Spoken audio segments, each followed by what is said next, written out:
পদ্মার মাঝে জেগে ওঠা এই চরে একটি আধুনিক স্যাটেলাইট টাউন গড়ে তুলতে চায় রাজশাহী সিটি কর্পোরেশন। সম্প্রতি চীনা রাষ্ট্রদূত সফরে এলে সিটি কর্পোরেশনের পক্ষ থেকে এই পরিকল্পনা তুলে ধরে চীনকে বিনিয়োগের প্রস্তাব দেওয়া হয়।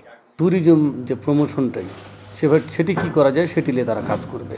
পদ্মার নদীর মাঝখানে বিরাট চর প্রায় 12 স্কয়ার কিলোমিটার, সেটিকে যদি আমরা নদীর শাসন করে রক্ষা করতে পারি, এখানে আরেকটা স্যাটেলাইট টাউন তৈরি হতে পারে। এই বিশেষজ্ঞের মতে জেগে ওঠা চরটিকে ব্যবহার করতে চাইলে যথাযথভাবে নদী শাসন জরুরি।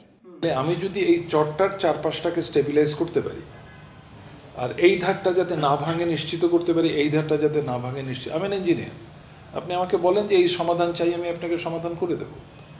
এখন কত টাকা দিয়ে খরচ করে নদীটাকে স্টেবিলাইজ করবেন, কারণ নদী নিজে নিজে থাকবে না। সিটি কর্পোরেশনের কর্মকর্তারা জানান, চীনের রাষ্ট্রায়ত্ত প্রতিষ্ঠান পাওয়ার চায়না এরই মধ্যে প্রয়োজনীয় নদী শাসন সহ স্যাটেলাইট টাউন গড়ে তোলার প্রস্তাবে আগ্রহ দেখিয়েছে।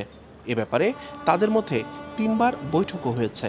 পদ্মা তীরবর্তী রাজশাহী নগরী নিয়েও সুদূর প্রসারী প্রকল্পে আগ্রহী হয়ে উঠেছে কোম্পানিটি।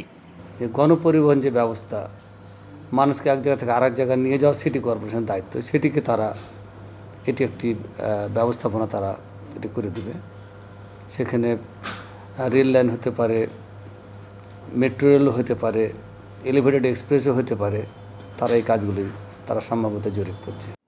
রাজশাহী সিটি মেয়র জানান, বিভিন্ন খাতে বিনিয়োগের মাধ্যমে রাজশাহীকে আগামীর উপযোগী করে গড়ে তুলতে নগরীর মাস্টার প্ল্যানও করে দিচ্ছে চীনা কোম্পানিটি।